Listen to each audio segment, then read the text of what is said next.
Breaking news this morning, Dan Ashworth, after only 5 months as the Manchester United sporting director, has been mutually terminated from his role. More to come on this, but after 2 back-to-back defeats, a shambles of a performance on the field of play yesterday, with many players letting us down, question marks over some of the summer activity in the transfer window, which of course Dan Ashworth was very heavily involved in. Manchester United's new owners, Ineos, the CEO Barada, have decided to part company with Dan Ashworth. We want to get your thoughts, feelings, and opinions on this, but it's a terrible setback in the journey of Manchester United. The structure that is meant to sit behind the new head coach, that's meant to prop these players up, to give us the direction and the stability we need, feels as insecure as a bowl of trifle. I was embarrassed enough as it was after yesterday, but this just takes the goddamn biscuit.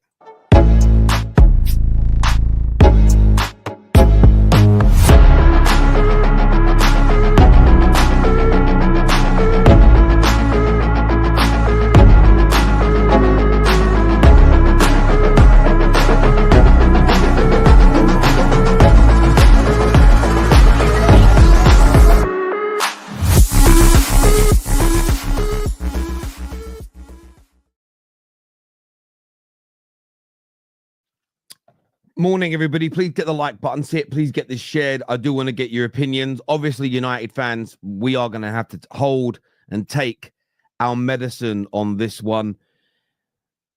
But I'm going to be honest with you. I mean, there are lies going around. It didn't cost £18 million in compensation, so we're not going to put that rule out. But 7 months of negotiations with Newcastle, £2.5 million in compensation had to be spent. And Ineos believe they had their man. I, for one, have always been a fan of what Dan Ashworth has done at other clubs and setups over the course of time. And getting everybody onto the singing from the same hymn sheet was the element of Dan Ashworth that I personally was so excited about seeing at Manchester United. Now, when it comes to the new structure, when it comes to the new direction, I absolutely knew there would be bumps along the way. Sorry, it was 5 million, not 2 million in compensation. My apologies. I knew there would be bumps in the road. This is something I've been very honest about, very open about, very consistent with. This, though, is a shocker. This, though, is a problem.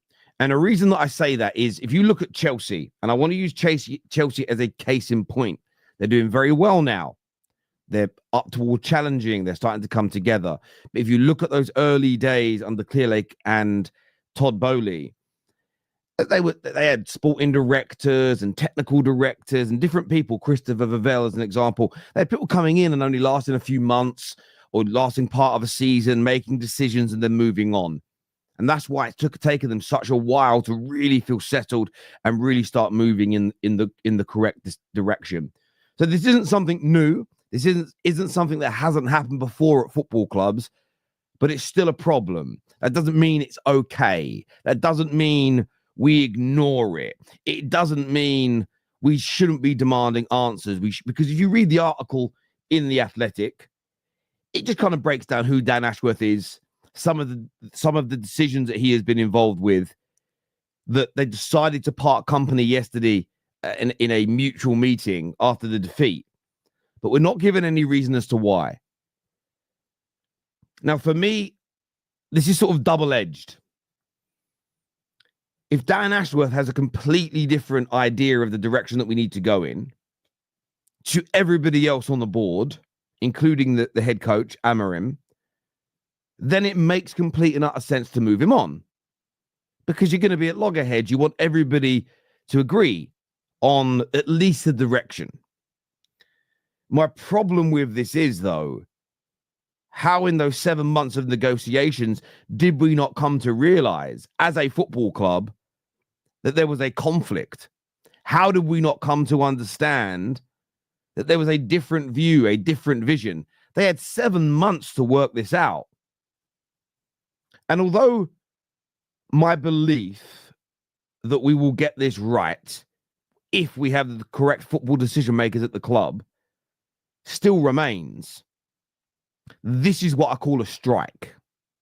This is what I would refer to as a dent in my faith. Because we have to get these things right early. We have to get moving. Now, what I will say is this. A positive to this is if they have noticed that the water is getting oily due to a conflict, it is better to part ways early than stick at it for another 6 months. Give it another couple of years and let's see if we can work it out. That element, that quick motion to terminate for the sporting director, Dan Ashworth, to quit is a good thing. There are some positives in this in terms of the decisive, quick nature of the action. But overall, this is a shambles. Overall, this is embarrassing. Overall, this is a terrible look today for Manchester United. With all the cutbacks, with all the redundancies, the ticket prices being risen, you make a mistake on a big recruitment that's cost you over £5 million that we now may need to do again. We now may need to spend another £4, £5, £6 million getting in somebody else. Due diligence, due diligence, due diligence. And I've criticized the previous people running the club for this, so I will maintain the same energy. Because, as I've said for many weeks, as I have stated for many months, my biggest focus is the structure of the football club, as opposed to the players, as opposed to the head coach. They are important, and I criticized them yesterday because it was the game. But the biggest focus for every Man United fan has to be the structure, the football decision makers, the direction that we're going in, the speed of execution, the due diligence into the sporting director, the footballing director, the head coach, and the players that we buy. These areas have been so poor at this club for 11 years. It's why we're in this mess. Too many Man United fans still look at the end result. We want to treat the headache that the brain tumor creates as opposed to treating the tumor to remove the headaches permanently and to solve the problem. We're so reactive to the system, to the symptoms, as opposed to the systematic, deep-rooted problem at the football club. Literally, myself, Neeks, KJ, and only a handful of other Man United fans have spoke about this consistently and correctly for the past however many years online. Doesn't mean that managers haven't been poor or player signings haven't been bad. They are. But this is where the focus from every single Red in the world should be. So I am concerned today. I am worried today. This is without doubt devastating news. Not so much because it's Dan Ashworth that's gone, because you can always move on to somebody else. But this is devastating news because the structure, which should be our main focus, is weak. It's weak. If the man that we have brought in to head up the sporting performance 5 months in has already been removed after 7 months of negotiations, that is a concern. A massive mistake in the summer, keeping Ten Hag at the club. Amorim is right now, and I've been defending him all night. Say all night, up until I went to sleep at about 10:30. And when I got up this morning, from people talking about weird team selections, too much rotation, when he's literally being forced into doing pre-season live on the job because we should have hired him in the summer. Facts. We've now made a mistake with the sporting director. That is 2 big mistakes that will slow us down, that will set our development back.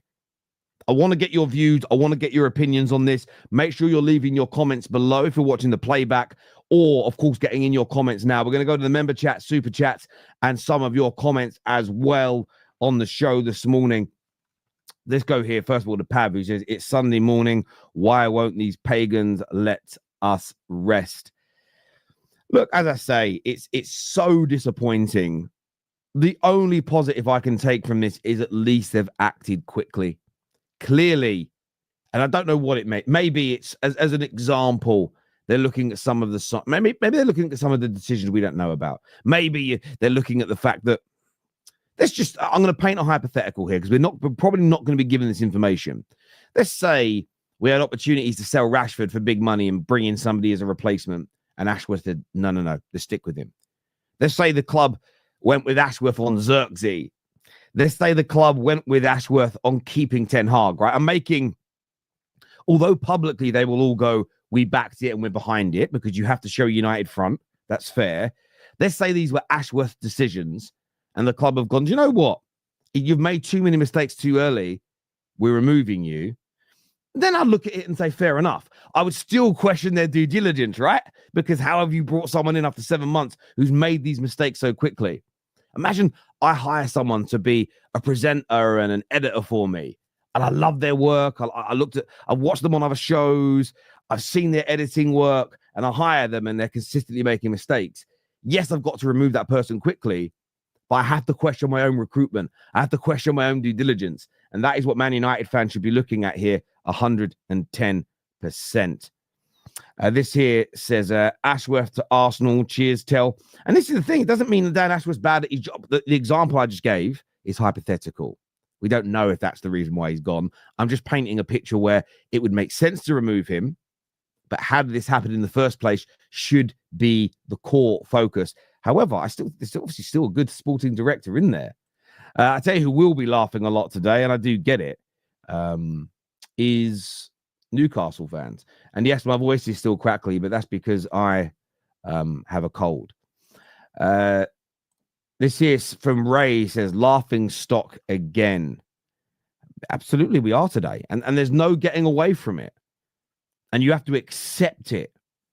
You have to accept it as Man United fans. We are a joke. There's no other way around it. We are a joke right now. It's as simple and as straightforward as that. Mark here says, wow, I'm in complete shock.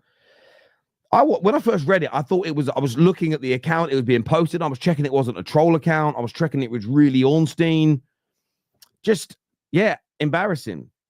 Absolutely embarrassing. I agree. And that's what Sir Ruben Amorim says here. And I wonder how Amorim's feeling this morning. I wonder what impact this is going to have upon him. And what I'm hopeful of, it's a positive one in the sense of it really weren't working. He really didn't get it.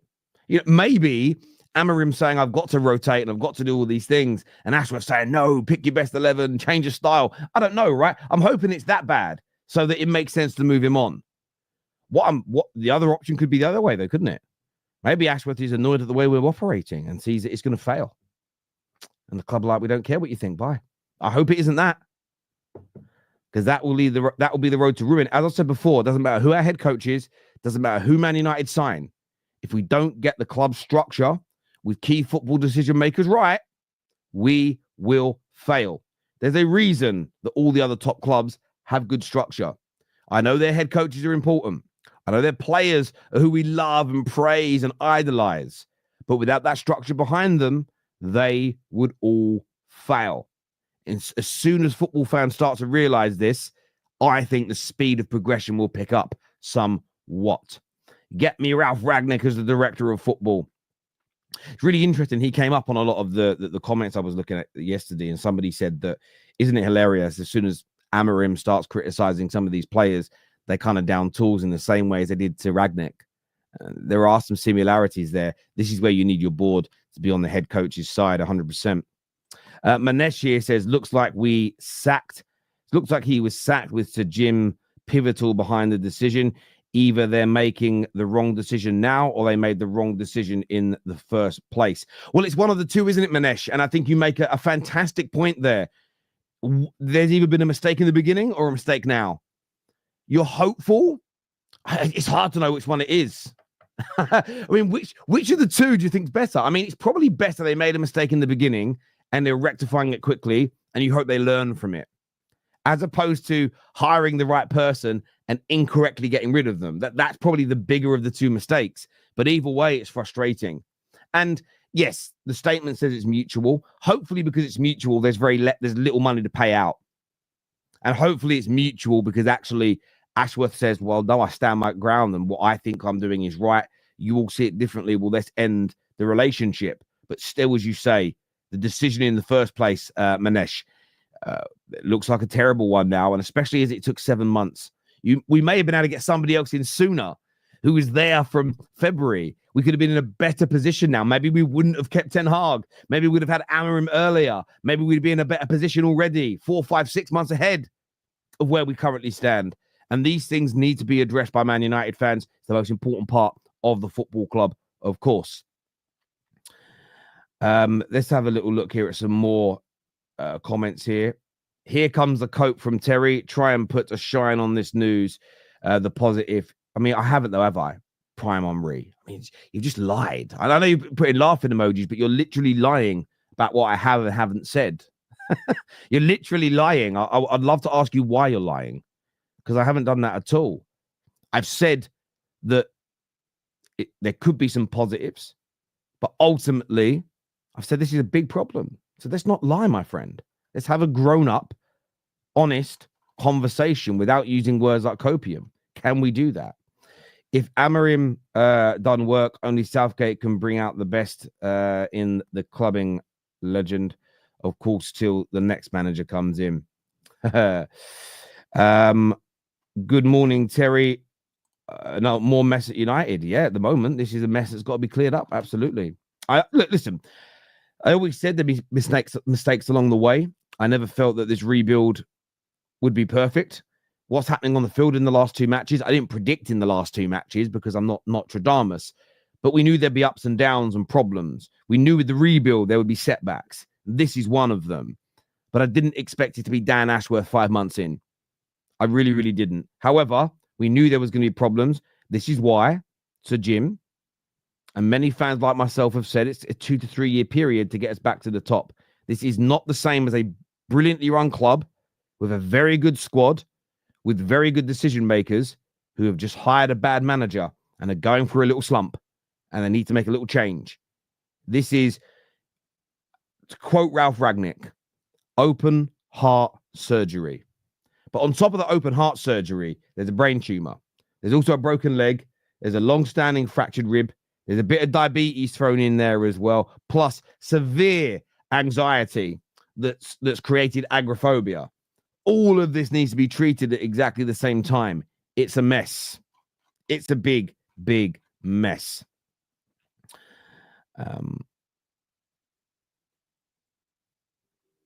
But you know what, Terry? Goldbridge said this, and I agree. We'd rather go from bad to good than good to bad. Yeah, look, and that's, I understand that. Of course you would. Yeah, absolutely. And look, if the due diligence was poor, you question it. If they've hired somebody and it's not going very well, the relationship isn't working, you end it quickly. That element I agree with being good. Now the focus is on, okay, you've made a mistake by keeping Ten Hag. You've made a mistake in Dan Ashworth. You've got to get the next one right. Hopefully Amorim is one of those decisions, but the next person who comes in, you've got to get it correct. It has to be the right decision. They cannot afford another mistake. They have to get it spot on. So I do get that point, but absolutely. I mean, what I will say is there is no Ineos civil war, as far as I can see, according to the reports. We can only go on the reports here from The Athletic. Everybody else is on the same page. It's Ashworth there was a problem with. So that's not civil war per se, but there we go. Let's have a little look here at a few more things. I'm now beginning to believe that Ten Hag was not responsible for signing Xerxes and some of the other. Sorry to say this, SM, but he never was. And this is what I would say about Man United fans needing to read more and maybe stay away from other platforms. I mean it. United People TV, very good. United Stand, Stretford Paddock, all said the same thing we here at the Football Terrace did. And maybe others did, I just didn't see it. But this summer, the manager did not sign the players. The new structure was already in place. The manager got to say what positions he'd like filled. The club, Dan Ashworth at the head of it, created a short list of players they believe made the threshold. And then the manager gets to pick from that short list. That is how the transfers operate. It has been well documented and well published. So Ten Hag wasn't responsible for the list of players. He got to pick off the list, But it's very different from being able to select the players at will and veto a decision. So, no, you're absolutely right, but you should have stopped believing it as soon as the briefings came out from the summer. But you are right. But yes, the signings in the summer were not made by Ten Hag or for Ten Hag specifically. They were made for the club. So if 2 or 3 of them are deemed as wrong, if keeping Ten Hag was deemed as wrong, then I actually think it makes sense to sack someone quickly that's made those bad decisions. We talk about wanting to be quick and ruthless on bad decisions. That's right. But I will ask the question, how did you not... Why such bad due diligence on a 7-month negotiation hire for that person to make so many mistakes so early that you get rid of them? That, for me, would be a problem. So unless maybe they just put their faith in Ashworth and said, we think you're going to get it right. They let him make the decisions. It's gone wrong. And they've gone, you've got to go now as well. Maybe it's that. I'm just putting out theories here. But no, you are right in this comment. But you should have been believing that from the summer, my friend. You really should have been. Too much outside noise and poor results. How will Amorim handle the situation, Tell? Let me just turn my heater off in here. It's very cold in this office in the mornings. So I have to have a heater on, but it's now very warm. Look, how's Amorim going to handle this? Well, he's got to keep doing what he's doing right now, because although the results ain't right, he's correct. And I'm going to talk about more on this on the fan channel review that's going to come out in about an hour. But Gary Neville, how do I say this? I heard him say yesterday, the manager's got to stop rotating. I saw a comment on my own YouTube channel yesterday. Stop the crazy rotation. Pick your best 11. And this is such a almost backward view. The manager has got to test who he can trust and who he can't. Who works in certain systems, who doesn't. Who works against low blocks, who works against high lines. Who can play 2 games a week, who can't. Who can play in a position that we need them to in the short term and give it 100% energy, and who can't.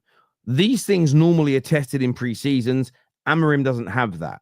Yes, he's got to get results, and he said that himself. However, and at the same time, which is fundamentally important, he has to go through this pain. He has to experiment. He has to for the long-term gain. So for me, Amorim, keep coaching the players. Keep doing what you're doing in the short term. What he needs support with is when he produces a list, and it will be a list of some sort, probably not on paper like a Christmas list, but essentially these 10 players have got to go.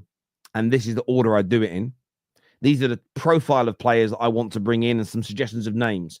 You then need your sporting director and technical director to agree to this and start the process of selling and getting rid and recruiting the other side. And over the course of time, at least 2 summer transfer windows, you should see the technical floor based on the style of football we're trying to play improve, which means we start to get more consistent and high-level results on the football pitch. That is what Amorim needs to do. His job role should not change from this point. But now the sporting director that comes in has to be somebody that sees eye to eye with Amorim, because we've already made that decision. What would be really horrendous now is to bring in a new sporting director who comes in and says, not a fan of what Amorim's trying to do, though, because, again, you're creating a clash that isn't needed. So, yeah, it's going to be a very interesting period. Sorry, my alarm's going off. Let me just turn that off now, my people. Terry, you're right, Terry. It's a shambles from the club with January in a matter of weeks. What is the board doing? We need clearances on the club plan immediately. We need clarity, I think you mean, on the club's plan immediately. Look, I think that the club do need something to be addressed here from Sir Jim. I think we need something to be said. But otherwise, it's going to be the manager being questioned, and it isn't on the manager to talk about his boss. You know, it needs clarity from somebody above. I absolutely agree with you. Appreciate your hustle. You make sleep look underrated. Thanks, Nick. I appreciate that. But I do have young children, so I was up at 6 a.m. But yeah, you got to work. I do love my job. I hate where Man United are right now, but I do love my job. I'll be honest with you. I do love my job. It's excellent. So yeah, I really am in a very privileged position in life to do this as a job. And when I say privileged position, I have created that privilege myself. So I don't know if privilege is the right word, but I feel privileged. But I did create it myself, along with the help of you lovely people that tune in all the time. Even the ones who give me stick, Even the ones who give me a little bit of this and a little bit of that, you're good people. You are good people. Do me a big favor though this morning and hit the like button if you haven't done so already. KJ is going to be joining me now to have his say. Bro, hugely shocking news. I sent you the link. You probably did what I did. You read it and thought, is this a joke? Yeah. I am massively shocked. He sent me it and I was just like, took me a second to realize what's happened, you know. I was like, oh crap, this guy is gone already. We spent so long trying to get him in just for him to leave quicker than quicker than it took him to get him in. It's crazy. And obviously off the back of a defeat as well, it's not a good look at all. Not a good look at all. Honestly, Terry, I don't know. This is the pain. This is the pain we was on about, you know. This is the pain that we was talking about that we have to go through, right? Especially with Ineos and new people coming in and trying to rebuild the club. These are the things that we have to go through right now, and it's a part of the process. And again, it's gonna sound cliche. It's gonna sound like you're just copium and all these things, but what else have we got? Honestly, what else have we got? That's what we've got. And if I look at the situation, I'm seeing echoes. I'm seeing similarities to early Chelsea under Top B, where they're bringing all these people in, and then it don't work. You know, they brought in Vavel. For some reason, that clashed with what they were doing, so he left. We brought in Ashworth.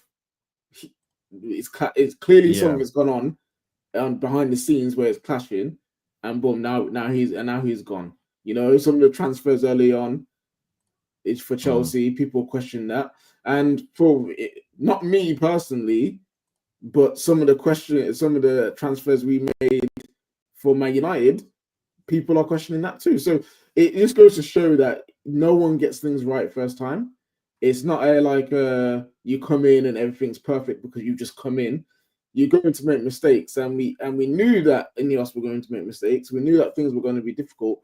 Obviously, we just didn't expect it to come so quickly in the form that it has. You know, we didn't expect them to keep Ten Hag. They kept him, and that failed massively.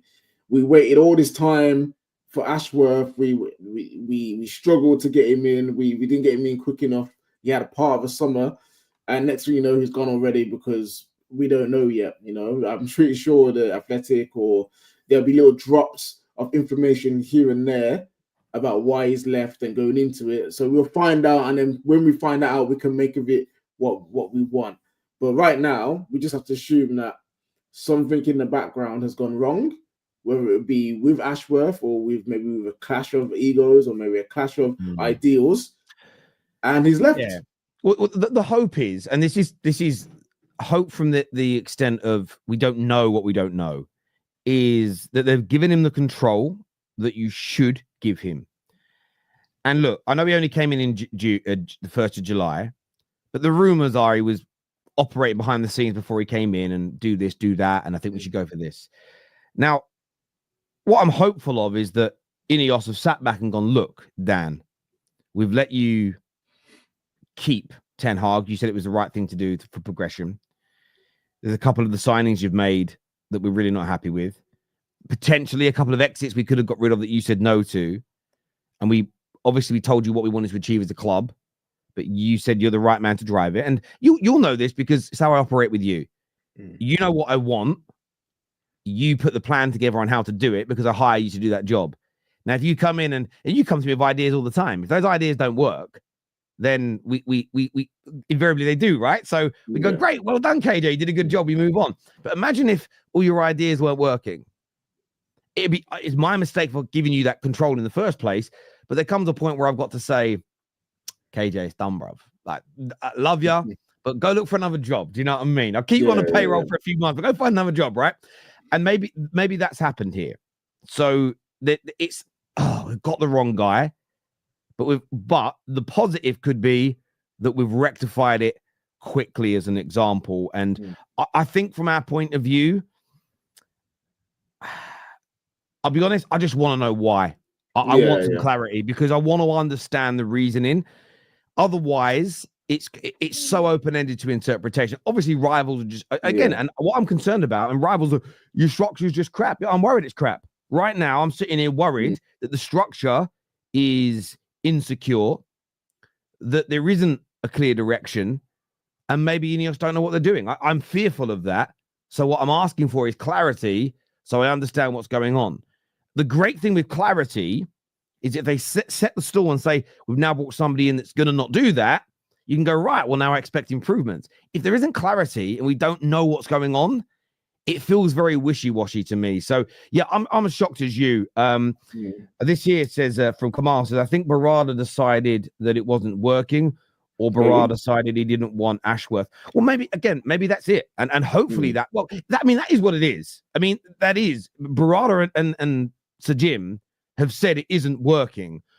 What we as fans want to understand is what isn't working. Okay, so you don't think he left? So you don't think he just decided to leave? I think, again, I first read it as he quits. Yeah. The more I've been rereading it throughout the show, looking at snippets, especially while you're talking, and it reads more and more like he was sacked. However, listen, when managers get sacked now, they say mutual consent, they decided to leave, right? Because that's what happens. It's mutual. But listen, it reads very much like Ashworth and Barada have just said it isn't working. What I really want to know is what wasn't working. So is it you've made these 5 decisions and they've turned out to, they've set us back. They've set us back. You've got to go. That would be, wow, ruthless. I like it. Top club mentality. Or is a problem day to day, you just don't get on with each other. If it's that, then hang on. Okay, you guys don't get on. You're not friends. But was he making the right decisions? Because I care as a Man United fan, not about Barada and Ashworth playing golf together and being Ant and Dec and best friends. I care about the right decisions. That's why I think fans need clarity, because otherwise it's so open-ended. And do you know who's going to get the questions if there isn't clarity? Amorim. And it's that would be the equivalent of you being questioned about what I'm doing with me as the owner of the terrace and like somebody who's superior to you. You're like, well, not for me to speak about. It's not they're my bosses. Like that's what it's the equivalent of, and that would put you in a really awkward situation. So that's what I don't want. Go on, mate. Go on. I'm gonna go. Amorim now. I don't know. How does he view the situation? You know, does he see it as a good thing? Maybe it's like, okay, maybe I'll get closer to what I would want as a vision for the club. Is it a thing where it's like, oh, I can't be asked for all of this now. I have all this media duty as it is of asking me about the players. Now you're gonna ask me about the structure as well. Like, no, I don't know. It's put him in, like you said, it has put him in a sticky position now. Absolutely. Interested. This is comment here from Fraser, who says, Terry, do you want Tiki from City, who obviously knows Barad? I mean, look, that's the other side of it. See who the replacement is and why. I mean, I don't know who I want to bring him in, because I will be honest, I don't go around researching day to day who the best sporting directors in the world are. However, when we see a list of shortlists, a name of shortlists, I'll go and research them and look at what they've done and what they've achieved. Don, his shameless Don, says Old Trafford is falling down. Don, Don. When the bridge was falling down, and it like the London Bridge was falling down, Stamford Bridge was falling down. You know what I mean? But you kept the faith in it. You kept on believing. So you can't. You, Ches, who else is there? David. Andrew, all you Chelsea fans can't come chat to me about clubs not working out in the first 5 months of new ownership, but especially when we're backing them, man. So don't come chat to us, bro. This is every show Terry mentioned an example of KJ getting sacked. This is employment harassment. Listen, I might have to file that to HR, but HR is Terry. So I am HR, so yeah. Tribunal. Tribunal. Take me to court. Why are you here today? Well, my boss uses me as a hypothetical example, but in those hypothetical examples, he does tell everyone I do a brilliant job. Also, millions of people a month, he's telling everybody what a great employee you are. Yes. But he said I'm getting sacked. KJ just realized his YouTube career is near. Do you know why KJ's career is not nearing an end? KJ isn't a YouTuber in the conventional sense that he has his own channel or platform. But how many other football YouTubers have created a channel and got 100,000 subscribers when they're not a direct YouTuber in their own name? I think KJ is one of the only ones in the world. So yeah, KJ's job is pretty safe as far as I can see. Terry is in complete hopium. Come on, do better than that. Do better banter than that. Better banter than that. Come on, do better. Here's the thing, Terry. Here's the thing. Let's talk about this hopium thing and copium and all these different ums. You know what? Next thing you know, we're gonna be on opium. You know what I mean?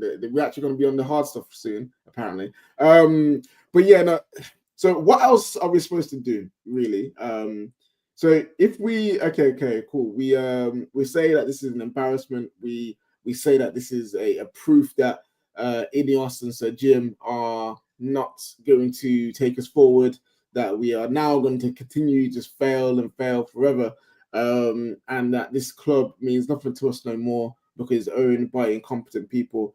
Okay, what else? Like what else do we do after that? Because unfortunately, Terry, we don't have the power to fold the club. So we can't just say, right, guys, because we're just gonna stop. All rivals want to hear is we're shit. We're always going to be shit, and nothing can be done to stop us from being shit. But imagine that was the content. Thank you, goodbye, God bless, and we'll see you all again soon. It's not going to happen. There's a comment here I want to go to from Nicholas, who says Ashworth was probably quit or sacked due to what he did under Ten Hag. Barada probably sacked him because of the shit show with Ten Hag. And Nicholas, I mean, that could be it. I mean, that's a logical view on the situation. Another person here, Ineos Path, says first cracks for Ineos, keeping Ten Hag to sack him 3 months into the season, getting Ashworth for 2 million. Yeah, it's turning out now. People saying it's 5 million. According to Ornstein today, it was 2 million. In the article, it says 2 million. So not as bad as we thought. After chasing him for months, only to sack him 5 months into the project, it doesn't look good. Ineos Path, you're right. Wait. So has Ornstein said sack as well in his? No, he hasn't said the word sack. That's just someone's comment to it, but it reads like it. Now, you are right. It does show cracks. It does show decision-making issues. What you're hopeful of, I don't know. I'm trying to. You're working this out in real time because the news has come out. But the more I listen to it, I'm like, okay, I'd rather the mistake be we thought Ashworth was the guy. He made mistakes and we moved him on. That's a better mistake than Ashworth, the right guy. He's doing the right things, but we don't like him, so we've got rid of him. That, as a United fan, worries me a lot more. But in the comment sections, other than trolling, what could the other reasons be for them not getting on and not working? I'd love to get your opinions on that, please. Let us know in the comments section below.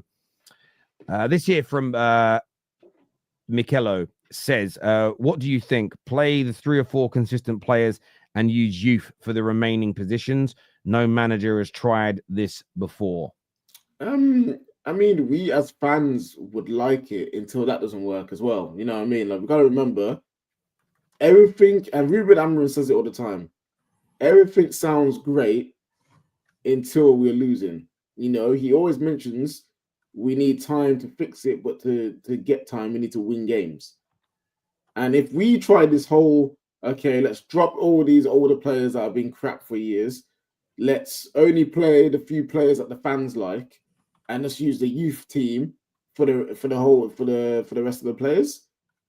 We'll be like, oh yeah, this is great, let's go. Until we realize most of these youth players aren't ready, or most of these youth players aren't good enough. We're losing games left, right, and center, and then it would be the same fans who are calling for it, being, oh, why are they doing that? You need to use the professionals. This is stupid. So yeah, I would. The idea is great, but we're not La Masia. You know, we're not Real Madrid. I don't know why, but our academies, especially in England, aren't ready to play the league straight away. Like, yeah. Look, I understand this view, and maybe that will come in time. But what the manager is currently doing is essentially, and this is where I think some Man United fans have got to start. I don't want to say it. I'm going to sound so rude, and I can't help it. Expanding their horizons is probably the politest way to put it. The manager is currently exposing players without sitting there in a press conference and saying they're crap, which is the wrong way to do it. And this is why he warned we will go through this pain. Now, I didn't expect those mistakes against Nottingham Forest as an example. But, you know, the last 20 minutes where the composure left, there was an issue. Why did he take off Bruno? Maybe it sends a message to the board. Look what happens when we don't have Bruno's creativity. I need to show you this. Ragnick was doing that, And initially fans turned against Ragnick. Then they went, oh, he was right and we should have got behind him. So how about this time round we get behind the head coach who's exposing the squad issues that we've all known have existed? And I know what you'll then get. Terry, you're a hypocrite. You said your squad wasn't that bad. I don't think it's the 13th worst squad in the league. It's a squad that's finished in the top 4. It's a squad that's won 2 trophies.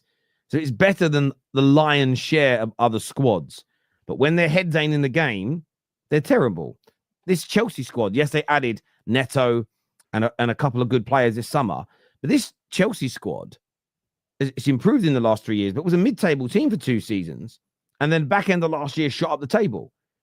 They weren't bad players. They weren't all bad players when they signed them.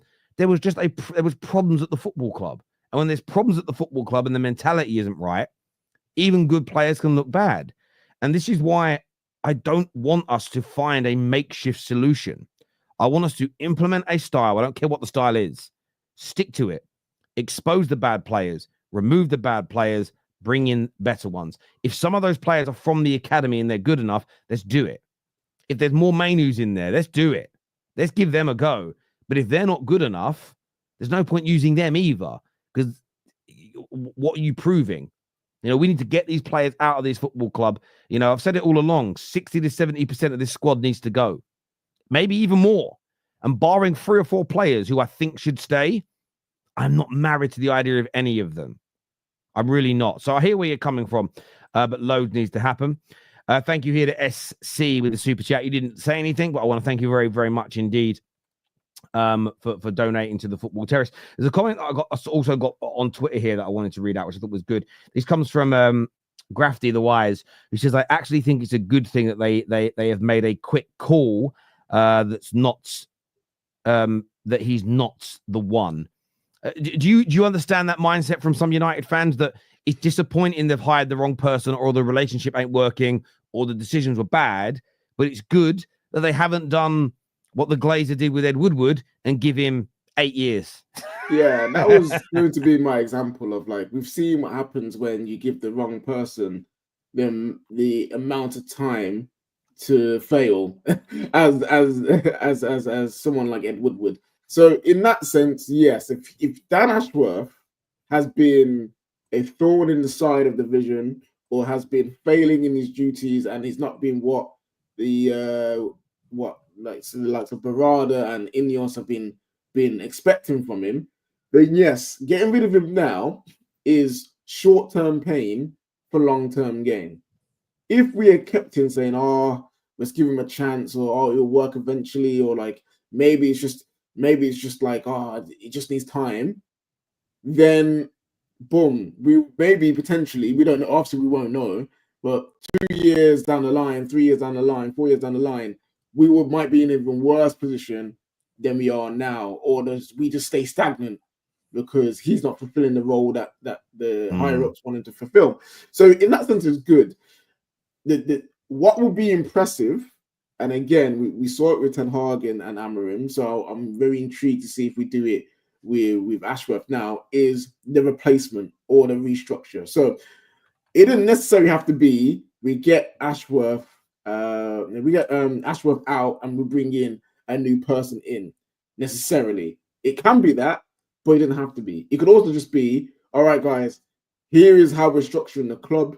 This is what we're doing now forward. We won't have the sporting director per se. We'll have the director of football. We'll promote someone, and then boom, we're just going on with Barada being the main guy for the vision. You know, maybe it will be that. Maybe Cushion Revell. Maybe Revell's going to step in and be in a role similar to what Ashworth was in, and then he aligns more with Barada than the other than Ashworth. That's what it is. I just need to see a swift solution, because right now it's going to be obviously a load of questions, going to be a load of what ifs and what are we going to be doing next. All of these things, as long as in the next like day or so before who we play in the week, before the Europa League game, we get a solid, this is what we're doing, this is what's going on, this is why we left. I can be a bit more relaxed about it. That's most certainly the positive element to it. And I mean, this comment that Harrison's put in this is from The Athletic, that says, whilst the club say the agreement to end Dan Ashworth's contract was mutual, multiple sources say United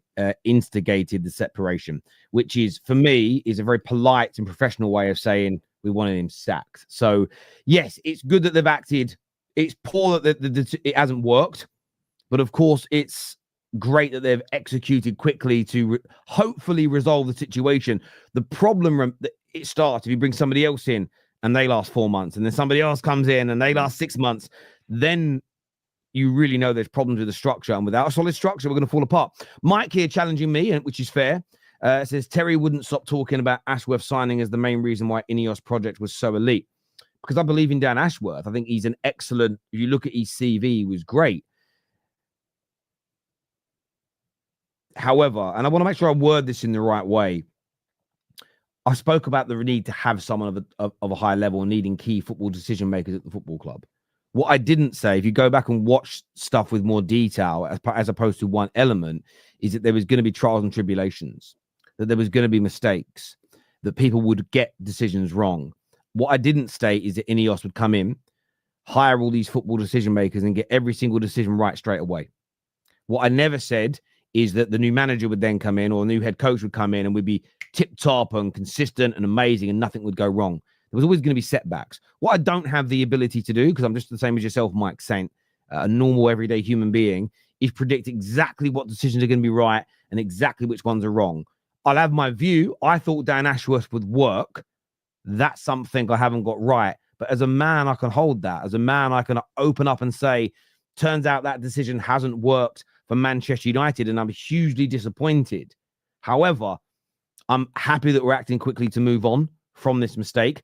And I still believe fundamentally in what I said in the beginning, and that is that we need a very good sporting director at the football club. But what's more important is that that person sees eye to eye with the head coach, sees eye to eye with the CEO and the owners, and they are all pulling in the same direction. If they're not pulling in the same direction, don't care who they are, they've got to go. Or if, like Ashworth, and it's being reported like he did, if he gets to this, if he's making key decisions, even if they're in the right direction, but they're making mistakes, you still have to move that individual on.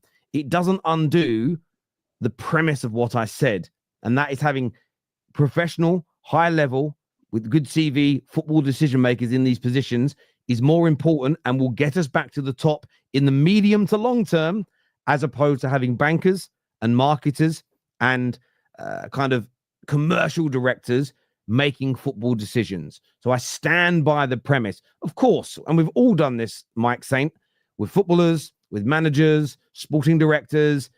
We'll all get wrong. I think this guy might work. Oh, he wasn't quite the guy. But it doesn't mean your rationale for why is wrong. And I can just hold that, my friend. So when you say, now what? It was very simple. What do you think? We shut the club down?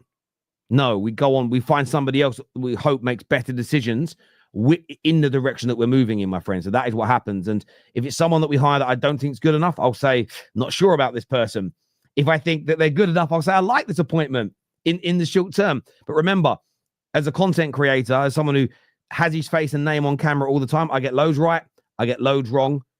That's it. What I will say is interesting, Mike, is that what you're not pointing out is that I said this would take a long time. That I said that there would be mistakes along the way. That I said it wouldn't be a quick fix when the new head coach came in. When I said that after sacking every other manager without the right structure, we would never improve in the long term.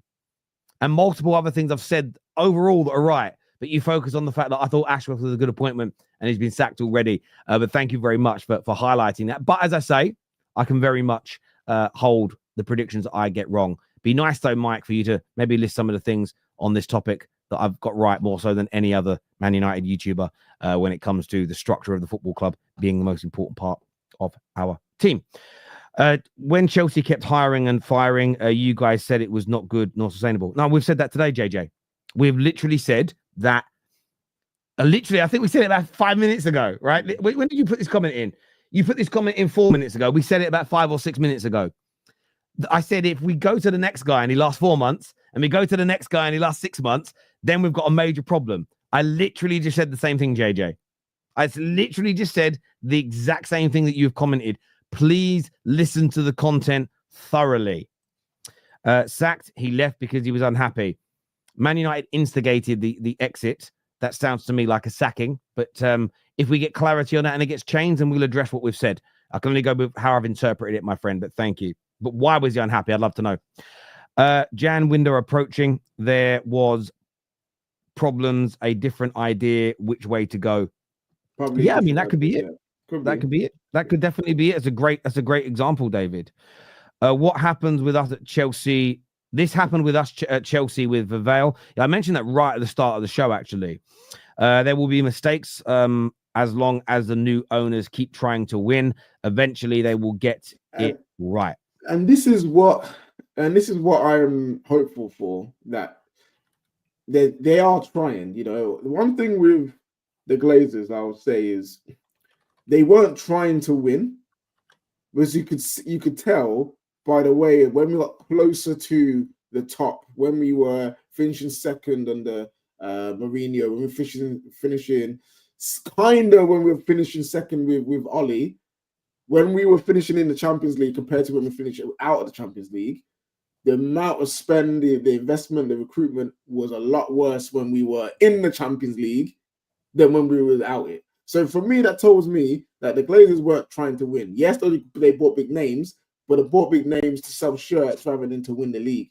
Whereas with Ineos, obviously I could be proven wrong, because it could come out a few years, like if you go 10 years down the line, it might look like the same thing.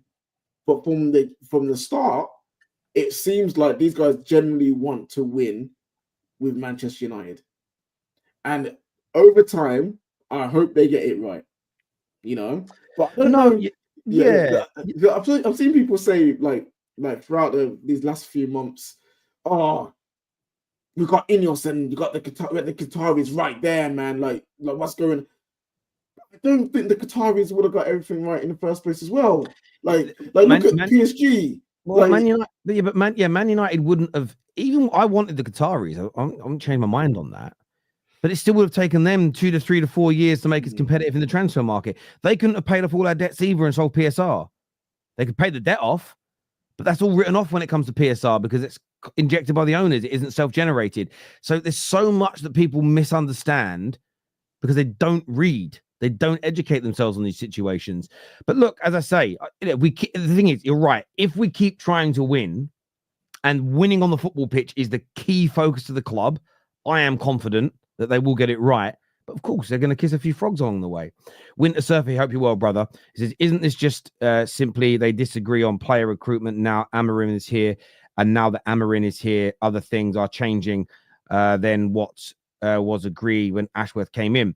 I mean, listen, I think that could play a part of it. I think that's probably an element, as you say, that it sounds like, and we'll get more information on this, that Ashworth was a key driver in keeping Ten Hag, as an example. I think that's going to be a big factor in this. And maybe now that we're seeing the pain that's happening on the pitch and what Amorim's going through, you might find Ineos and Barada and others are saying, fucking hell, this is literally pre-season, in the middle of the season. We're getting shit for it. We're losing money. We're 13th in the league. And maybe they've just looked at, again, it might be about recruitment as well. You bought some duds in the summer. You didn't sell some players that now should have gone. We told you what we wanted. And this is the way it works. This is how real business works. The person at the top says what they want to achieve. The person below them puts a plan together to execute it. They then employ people to do the individual roles. And your head rolls if things aren't moving. And we are 13th in the league. And you've got to remember, this is where I'm consistent, Winter Surfer. Man United's rebuild didn't start the day that Amorim was appointed. Our rebuild started this summer when the Ashworth and co joined and started implementing the plan of the rebuild. And if we look at the first 5-6 months of this rebuild, it hasn't gone very well. We're 13th. Got one win in Europe. We gave a new deal to the manager that we all thought we should have sacked, who then got sacked. We're doing pre-season, mid-season. Looks like we bought a couple of duds in the summer, and we probably kept hold of a few players that don't really want to be here. So if we're going to be honest, right, the rebuild hasn't started amazingly. It just hasn't. That's not. I'm going to keep the same energy that I have for everybody else's club. The rebuild doesn't start the day the new head coach comes in. It's when your new structure is implemented. And again, I think you're right, Winter Surfer, but I think there's more to it. I thought you'd do a better job than this. You start to actually break it down and look at it in the cold, hard light of day. It's not been a good start from Dan Ashworth. Yeah, but hey, how about this though? Here's a different perspective. I don't care. You can call this hopium or copium, whatever you like. When you're rebuilding a house, is the first phase pretty? In the first phase of rebuilding the house, do you automatically get the new kitchen, the new bedroom, the new bathroom, the outside is rendered looking nice? Or do you lock it down? Things look horrible. Things look disgusting. You peel back the walls. You see the rot. You see all these different kind of problems with the house. I've been through it. In the house I'm in now, I had to strip it back. I had to redo it. I had to refurbish it. And Terry, there were times where I was looking at my house, I'm like, oh, right. No, this is mad. I hear you. No, I hear you. And this is, it takes time. And listen, as I say, it's not undoing all the things I said right at the start of this video. Okay. And some of you have been here from the start. I'm not going to sit here and lie and say, this is great. They've made a mistake in this hire. Whether it's, even if they were all on the same hymn sheet, Ashworth hasn't delivered. It's a mistake. The Ineos own it. Me as someone who thought he'd do a good job, I'll own it and say, great. It is what it is. I mean, it doesn't change anything, but I'll own it. Terry, I thought United had a footballing structure. We do, but it doesn't mean every element of it's going to work. That hasn't changed. Like, we still have it. If you actually go and look, for instance, right, Liverpool and FFG have had a football structure since they've been there, but there was times in that football structure where it didn't work. There was recruitment that was poor. You know, they actually allowed, what's his fucking name? Edwards to go. And then they ended up bringing him back in a more senior role and giving him even more power, because the reason he left is because he had power taken away from him, which was a mistake in the footballing structure. But they still had a footballing structure. Man United didn't have one. We had bankers and marketers making these decisions. We are not going to twist this, my friend, and we're not going to twist it. Terry, what's your thoughts on getting Rangnick? I wouldn't be against it. I think he sailed. I think he's doing what he wants to do. I don't think it will happen, but if we did it, I wouldn't be against it. It'd be a great PR move because fans will go, oh, someone who knows the issues. Some of the players just shit themselves though. Terry, at the moment, Man United doesn't need someone who counts pennies like Sir Jim. They do need someone that needs to count pennies, JJ. Whether people like hearing this or not, they do. Okay, we are sailing close to the PSR. I don't like what he's done with the ticket increase in prices. That's the only thing he's done that I disagree with. But because of the mismanagement of 11 years, we are sailing close to PSR. Unless money is generated through revenue, paying off these debts will not help us with PSR. They won't help us because they're offset against it. So, my friend, the price increases are a disgrace. I stand by that. But making people redundant who did nothing in their jobs, didn't make us any money, didn't save us any money, makes sense at every single level. And we need someone who's going to be frugal with our money because we have overspent and undersold for 11 years, and that's why financially we are in. That's the thing, Terry. It was getting cost for overspending on players. Yeah. Now they're saying, well, we need someone who's going to overspend to fix it. I won't change my mind on that just yet. Chelsea's rebuild started the day Tuchel was sacked, and for the first 2 years, we got much worse. It's going to be hard to fight back. Listen, do you know what I appreciate about you, Kieran? Is you're being honest about it. Unlike some of our Chelsea friends, especially the ones in our group chats, who they won't have the same energy for Man United they had for their own club. And I do understand it because they're tribalistic. But my issue with them is they're the same people that cry when people are tribal about their clubs. I've actually had some of them ask me to ban people from the terrace because they've been tribalistic before. But there we go. Listen, everyone who's tuned in this morning, I want to thank you. The fan channel review's coming out in like half an hour, 40 minutes. So keep your eyes out for it. It's still coming out. Have a bit of fun. Have a bit of a laugh. KJ, always a pleasure to speak, mate. All of our viewers, love you to bits. Hit the like button before you leave, and we'll see you all again soon. Peace.